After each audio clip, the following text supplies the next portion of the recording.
राजयोग संजीवनी सुख स्वास्थ्य संपदा वर्धिनी प्रिय आत्मन बंधो नो अनुभव करा अनुभव करा।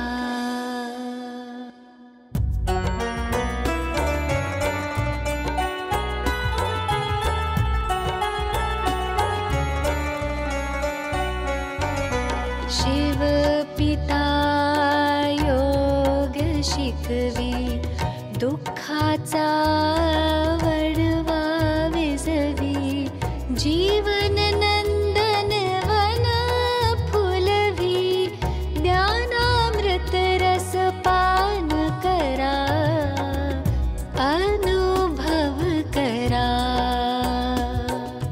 राजयोग संजीवनी।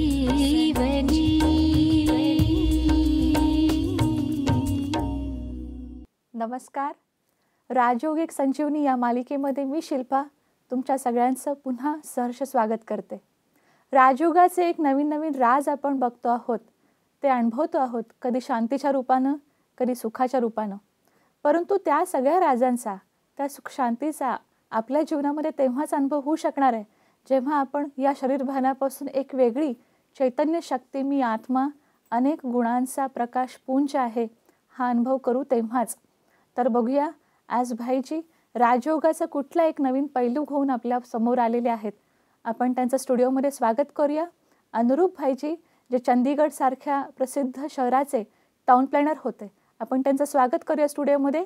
नमस्कार भाईजी। धन्यवाद, नमस्कार, ओम शांती। ओम शांती। 21 जून हा आपण आंतरराष्ट्रीय दिवस म्हणून साजरा करत आहोत, तर यासंबंधी आपण आणखीन काय माहिती द्याल?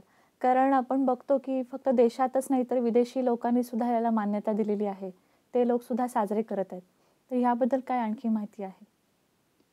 असं आहे, पोर्तुगाल सारखा पाश्चात्य देश त्यांनी पुढाकार घेऊन संयुक्त राष्ट्र संघटनेमध्ये असा ठराव मांडला की एक दिवस आंतरराष्ट्रीय योग दिवस म्हणून साजरा करावा। बरोबर। आणि गमतीची गोष्ट म्हणजे चीन सारखा आपला शेजारी पौर्वात्य देश तो या ठरावाचा को स्पॉन्सरर आहे। अरे वा। अशा प्रकारे सर्वांनीच एकमताने हा ठराव पास केला आहे आणि यावर्षी 21 जून हा दिवस आंतरराष्ट्रीय योग दिवस म्हणून जगभर साजरा होत आहे। तसं पण आपण बघतो चीनमध्ये थोडं योगाचं महत्त्व पूर्वीपासून अगदी बरोबर। आता जेव्हा आपले भारताचे पंतप्रधान चीनमध्ये गेले होते तेव्हा एका मोठ्या समारंभात चीनच्या पंतप्रधानांच्या उपस्थितीत चीनच्या मुलांनी भारताचे योगासन त्यांचे एक्सरसाइजेस करून दाखवले। अरे वा। ही मोठी गमतीची गोष्ट आहे। आणि असं दिसून येत आहे की चीननी योगाच्या प्रयोगाद्वारे अनेक प्रकारच्या भौतिक क्षेत्रामध्ये देखील प्रगतीची उच्च वलय गाठलेली आहेत, असं याचं बॅकग्राऊंड आहे। भाईजी आपण बघतो की 2 दिवस आपण चर्चा करतोय राजयोग, की आपण परमात्म्याशी मन बुद्धीने जुडलं पाहिजे, स्वतःचा परिचय घेतला पाहिजे आणि परमात्म्याशी जुडलं पाहिजे। पण आज आपण बघतो की एकीकडे आपण परमात्म्याला बोलवतो की तू सुख करता दुःख हरता आहेस, त्याची खूप आठवण करतो, वेगवेगळ्या प्रार्थना करतो, पूजा व्रत उपवास प्रार्थना हे सगळं काही आपण परमात्म्याच्या आठवणीसाठी करतोय। पण एकीकडे असंही म्हणतोय कोण जाणे तो कुठं आहे कसा आहे, म्हणजे परमात्मा आहे की नाही, आणि आहे तर त्याचं सत्य स्वरूप काय आहे कसं आहे याच्या बाबतीत अजूनही मनुष्याच्या मनामध्ये संभ्रम आहे किंवा द्विधा अवस्था आहे। मग हे कसं काय स्पष्ट होईल राजयोगाच्या आधारे? शिल्पा, माझी पण अशीच अवस्था होती। मला ईश्वर आहे की नाही याची कल्पना नव्हती आणि मी आत्मा याची तर बिलकुलच कल्पना होती। आत्मा शब्द ऐकलेला होता, त्याच्याबद्दल भरपूर वाचन केलं होतं, गीता वाचली होती, पण मी आत्मा ही जाणीव नव्हती। बरोबर। एकदा तुम्हाला मी सांगतो, माझा एक मित्र, जवळजवळ 60 वर्षापूर्वीची गोष्ट आहे, आम्ही पुण्यामध्ये एका रस्त्यावरून चाललो होतो आणि हा तरुण मित्र मला भाषण देत होता की ईश्वर नाहीच आहे। मी ऐकत होतो. थोड्या वेळाने पाहतो तो जो माझ्याबरोबर बोलत होता तो नाहीच आहे. मग मी मागे वळून पाहिलं तर हा शाबास देण्यासारखा मित्र एका छोट्या देवळाच्या समोर उभं राहून नमस्कार करत होता.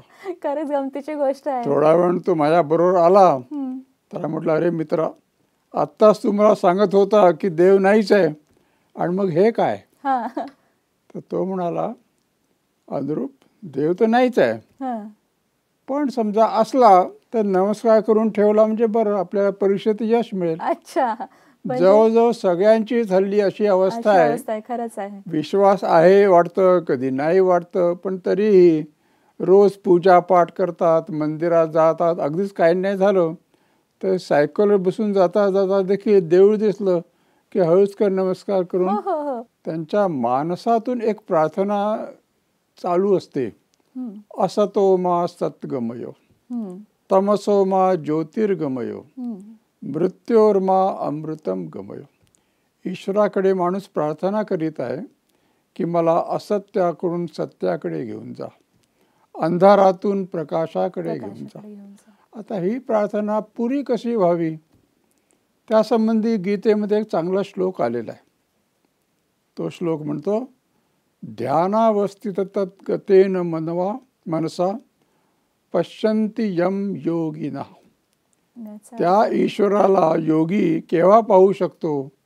जेव्हा तो ध्यानावस्थित म्हणजे योग अवस्थेत असतो. म्हणजेच त्याने जेव्हा आपला मी शरीर आहे हे भान मागे सोडून स्वतःला आत्मा समजून मग तो परमात्म्याला ओळखू शकतो. की ईश्वराला कसं रिअलाइज करायचं यासंबंधी अनेक प्रकारचे विचार आहेत आणि असं समजलं जातं की जीवनातलं सर्वात श्रेष्ठ प्राप्ती म्हणजे ईश्वर प्राप्ती करून घेणं. पण तुम्हाला एक छोटंसं राज सांगतो बरं का, नीट लक्षात ठेवा. ईश्वर प्राप्ती ही आतापर्यंत माणूस समजत आला ही सर्वात श्रेष्ठ प्राप्ती आहे. अगदी बरोबर. पण जर राजयोग तुम्ही शिकायला लागला ना तर ईश्वर प्राप्ती पासून आपण सुरुवात करतो श्रेष्ठ जीवनाची. म्हणजे आपण बघतो बाहेरच्या दुनियेमध्ये ईश्वर प्राप्ती लास्ट आपण म्हणतो लास्ट स्टॉप आहे. बरोबर. आणि राजयोगामध्ये हा फर्स्ट स्टेज आहे. ठीक आहे. याच्या संबंधी आणखी गमतीची गोष्ट, एक पाश्चात्य चिंतक त्याने म्हणून ठेवलाय की समजा देव कुठे नाहीये असं मानलं, देव नाहीये नसला जरी आणि तुम्ही त्याच्यावर विश्वास ठेवला त्याने तुमचं काही नुकसान फारसं होणार नाही. हो नक्कीच. पण समजा तो असला आणि तुम्ही विश्वासच नाही ठेवला तर मात्र तुमचं बऱ्या प्रमाणात नुकसान होऊ शकतं. बरोबर. म्हणून आपण या वादात आता जाऊ नये की आहे की नाहीये. जसं मी आधी म्हटलं, या राजयोगाच्या विज्ञानामध्ये काही गृहीत धरायचे असतात, काही सिद्धांत मांडायचे असतात आणि काही प्रयोग करायचे असतात. आपण प्रयोग करून बघू. त्यासाठी गृहीत काय आहे की ईश्वर आहे, मी पण आहे, हे तर सत्य आहे, तो मी आत्मा आहे. आणि त्याचा माझा संबंध काय आहे याच्याबद्दल आपण जाणून घेतलं आणि त्या संबंधांचा जर अनुभव केला तर आपल्याला ईश्वर आहे हे हळूहळू कळायला लागतं, समजायला लागतं, उमजायला लागतं आणि त्याची अनुभूती पण व्हायला लागते. म्हणून आपण आता गृहीत धरून समजून घेऊया की ईश्वराचा फॉर्म कसा आहे, तो कसा आहे. कोणत्याही प्रकारच्या मंदिरात असणाऱ्या मूर्तीप्रमाणे तो फॉर्म नाही आहे, त्या म्हणतात साकार फॉर्म, शरीरधारीचा. पण तो कसा आहे तर एक प्रकाश बिंदू, एक लाईटचा बिंदू असा आहे. तर अनेक धर्म आहेत, त्यांनी पण त्यांचे श्रेष्ठ विचार मांडले आहेत. ते जणू काही समजा दिवे आहेत आणि सर्व दिव्यांचा एक जो सोर्स आहे तो आहे प्रत्यक्ष ईश्वर. त्याची आपण कधी कधी शिव मंदिर म्हणून आपण त्याची पूजा पण करतो. शिव मंदिरात बघा आपण म्हणतो गॉड इज वन आणि शिवलिंगाच्या वर नेहमी 3 आडव्या रेषा असतात पांढऱ्या आणि त्यांच्या मध्ये एक बिंदू असतो लाल. तो जो लाल बिंदू आहे तो प्रतीक आहे ईश्वराचा जो निराकार आहे, कारण आपण आत्मा पण निराकार प्रकाशबिंदू आहोत.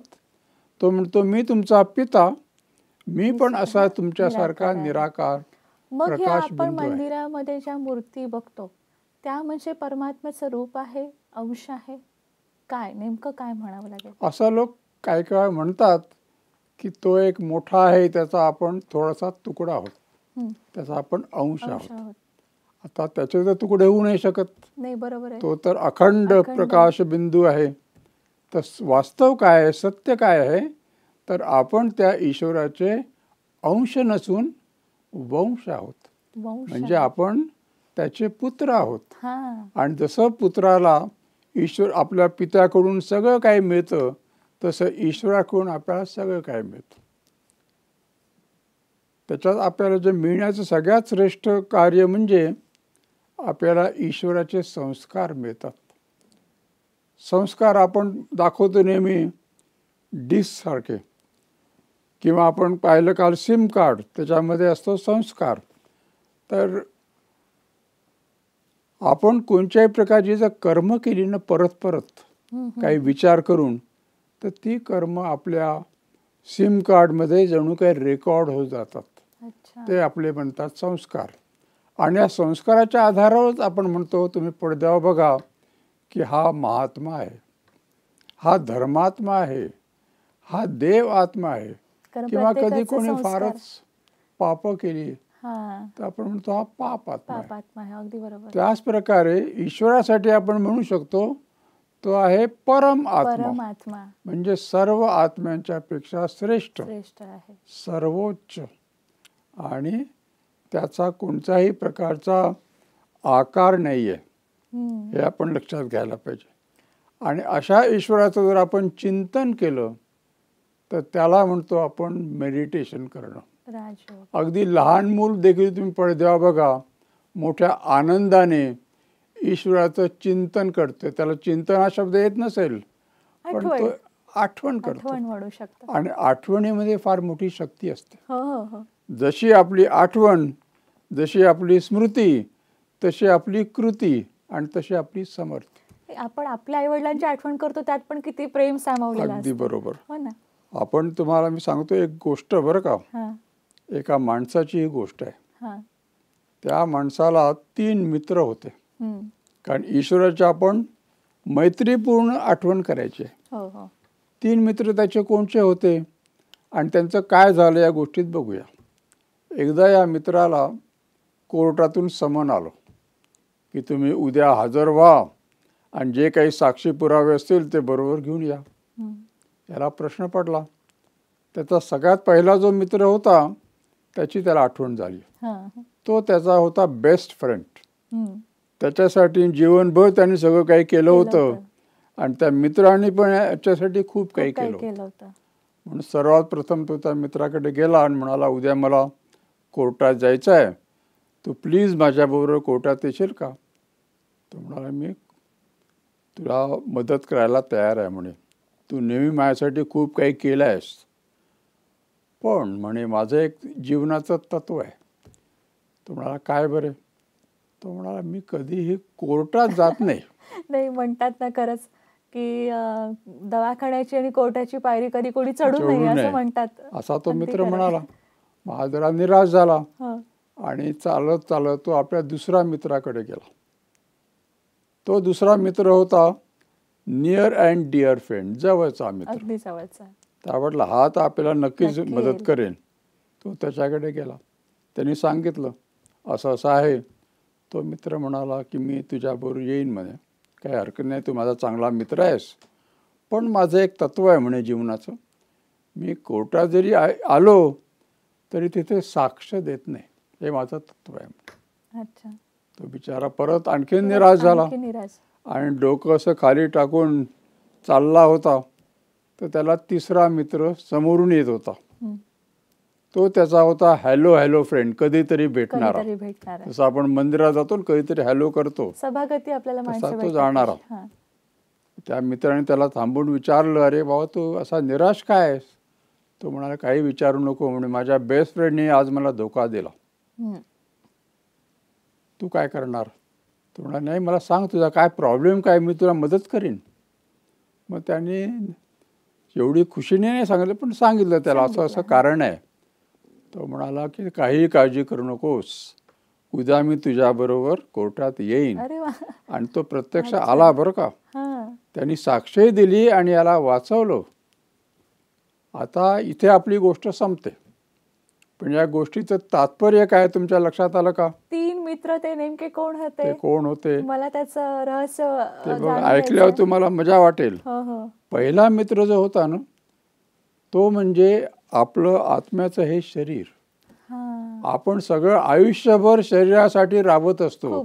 त्याला चांगलं खाऊ घालायचं, त्यासाठी चांगले कपडे, त्यासाठी चांगलं घर, त्यासाठी मोटर कार, असं आपण सगळं करत असतो. पण ज्या वेळेला कोर्टात म्हणजे शेवटी ईश्वराकडे जायचं असतं तेव्हा शरीर काय म्हणतं, मी ते हॉरिझॉन्टल पडतो, तू काही कर. बरोबर. मग दुसरा मित्र आहे आपल्या शरीराचे नातेवाईक मित्र. त्यांच्यासाठी आपण बऱ्याच वेळा चांगलं चांगलं करतो, ते आपल्यासाठी करत असतात. पण जेव्हा आपण शरीर सोडून जातो ना तेव्हा हे मित्र आपल्याबरोबर कुठपर्यंत येतात, फार तर स्मशान घाटापर्यंत. अगदी बरोबर. तिथून आपल्याला बाय करून ते घरी येतात. अशा प्रकारे आपल्याला माहिती घेऊन घ्यायचं आहे की दुसरा मित्र पण आपल्याला पूर्ण मदत करत नाही. तिसरा मित्र कोण आहे? तो आहे ईश्वर. त्याला आपण बनवून ठेवलाय. हॅलो हॅलो फ्रेंड मंदिरात ठेवलाय, इकडे ठेवलाय, जाता येता थोडासा नमस्कार करतो माझ्या मित्रासारखी. पण त्याला जर आपण खरा मित्र बनवला ना तो आपल्याला शेवटपर्यंत मदत करणार आहे आणि आपली साक्षी पुरावा देऊन आपल्याला गती सद्गती किंवा मोक्ष जे काही तुम्हाला हवं आहे, जीवनमुक्ती, सगळं काही देण्याची त्याच्यात क्षमता आहे. त्याच्यात दाखवलं आहे की ब्रह्माकुमारीचं प्रत्येक केंद्र म्हणजे काय आहे तर ATM आहे. ATM मध्ये आपण जाऊन काय करतो, पैसे काढतो, कार्ड टाकतो आणि पैसे काढतो. पण हे आमचं ATM इंटरनॅशनल ATM आहे बरं का. इथे तुम्हाला नुसतेच रुपये मिळतील असं नाही, तुम्हाला डॉलर पाहिजे तर डॉलर मिळतील. आता हे कसं काय? आता एखादा विद्यार्थी आहे, त्याला अभ्यासात चांगलं यश मिळवायचं आहे. योगाचा उपयोग करा, परीक्षेत चांगलं यश मिळवा.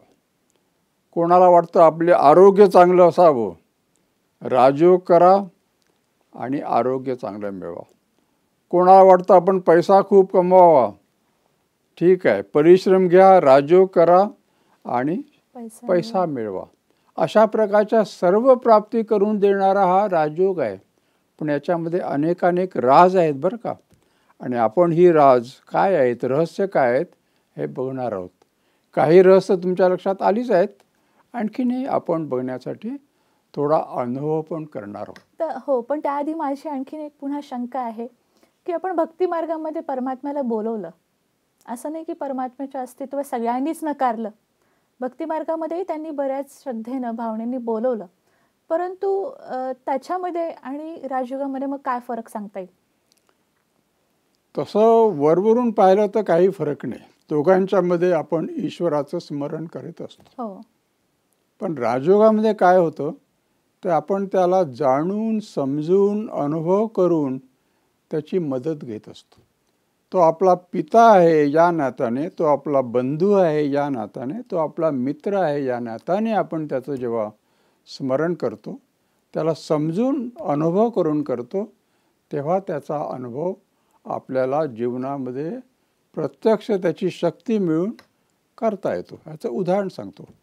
जसं आपण सॅटेलाईटमधून एखादा किरण आला तो आपल्या TV येतो आणि जेव्हा TV असलेल्या संदेशाची त्याची मॅचिंग होते तेव्हा जे काही येणारं दृश्य असेल, आवाज असेल, आपण TV स्पष्टपणे बघू शकतो, ऐकू शकतो.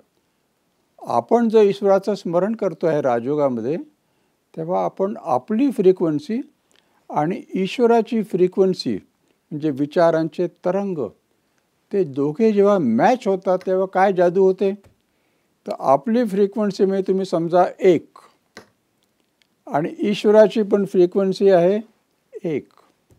दोन्ही 1 आणि 1 जर मॅच झाली तर चमत्कार काय होतो, तर 1 आणि 1 मिळून 2 होत नाहीत, तर 1 आणि 1 मिळून 11 होतात. अरे वा, खूप छान. आणखीन एक लहरी आली तर त्याच्यावर तुम्ही आणखीन 1 द्या तर 111. बरोबर. अशा अनेक पटीने आपल्याला सर्व प्राप्ती खूप प्राप्ती होत जाते, होऊ शकतात. पण फक्त आणखीन एक माझ्या मनामध्ये शंका येते की आपण आपली फ्रिक्वेन्सी आणि ईश्वराची फ्रिक्वेन्सी कशी काय जुळवायची मग? अगदी बरोबर प्रश्न आहे. याच्यासाठी तुम्हाला माहीत असायला पाहिजे की माझा टेलिफोनचा नंबर कोणता आहे आणि ईश्वराचा फोन नंबर कोणता आहे. अगदी बरोबर. आणि तो नंबर कसा फिरवायचा या संबंधी माहिती आपण पुढे घेणार आहोत. ते जरा राज आहे, पण ते माहीत नसलं तरी आपण जर ॲझ्युम केलं, गृहीत धरलं की ईश्वर आहे, निराकार आहे आणि माझी त्याची फ्रिक्वेन्सी मॅच होते आहे, एवढ्या नुसत्या गृहीताच्या आधारावर आपल्याला भरपूर फायदा होऊ शकतो जर आपण हा अनुभव व्यवस्थित बसून केला तर.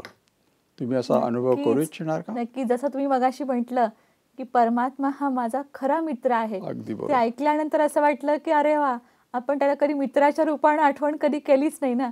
एक परमात्मा एक म्हणजे खूप वेगळी उच्च शक्ती आहे, एवढ्याच भावनेनं आपण आतापर्यंत त्याची आठवण करत होतो. पण जसं तुम्ही म्हटलं की तो माझा पिता आहे, तो माझा मित्र आहे, तर या रूपानं मी कधी त्याच्या आठवण नाही करायचा प्रयत्न केला. पण तुम्ही आता सांगितल्यानंतर मला खूप तो अनुभव करायची उत्सुकता आहे. तर खरोखर भाईजी तुम्ही आम्हाला अनुभव कराल का आज? अगदी अवश्य. मी असं म्हणेन, स्वस्थ आणि शांत होऊन बसा. स्वतःचा आपला मोठा देह विसरून असं व्हिज्युअलाइज करा, मी एक छोटं मूल आहे, मला भाषा वगैरे कळत नाहीये, पण माझ्या चेहऱ्यावर आई बाबा जवळ आले की त्यांचा तो गोड स्पर्श, त्यांच्याकडून मिळणारे आनंद हे मला अनुभवता येत आहे. आणि त्या सुखाच्या प्राप्तीमध्ये, त्या शांतीच्या अनुभवामध्ये मी इतका रंगून जात आहे. क्षणोक्षणी माझं सुख, माझ्या मनाची शांती वाढत आहे. मी अनुभव करीत आहे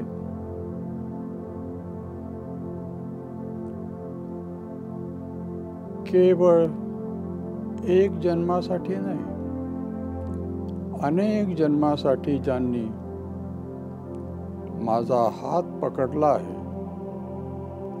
आणि माझ्यावर सुखाचा वर्षाव करीत आहेत, असे माझे परमपिता माझा मित्र बनून माझे लाड करीत आहेत.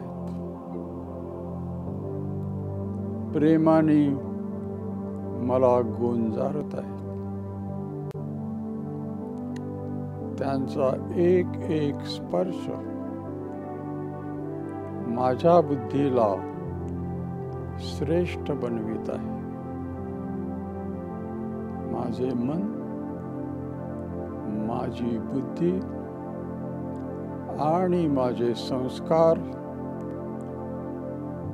ईश्वरासारखेच श्रेष्ठ, शुद्ध आणि शक्तिशाली बनत आहेत. किती सुखद अनुभव आहे हा. किती शांत वाटत आहे. ओम शांती.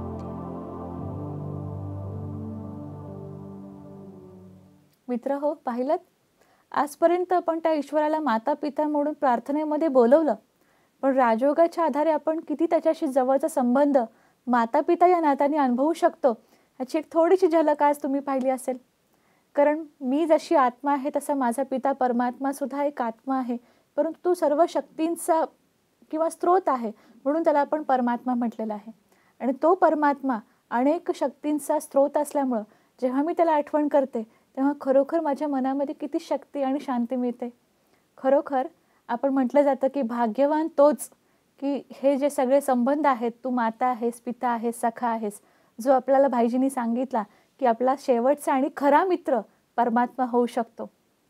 तर परमात्म्याला आपला खरा मित्रसुद्धा बनवा आणि ते सगळे संबंध आपल्या जीवनामध्ये आपण जेव्हा अनुभव करू, खरोखर आपल्यासारखे भाग्यवान कोणीच नाही. तर आपण पुन्हा भेटूया राजयोगाचे एक नवीन राज घेऊन आणि पुन्हा एक नवीन अनुभव घेऊन. तोपर्यंत नमस्कार.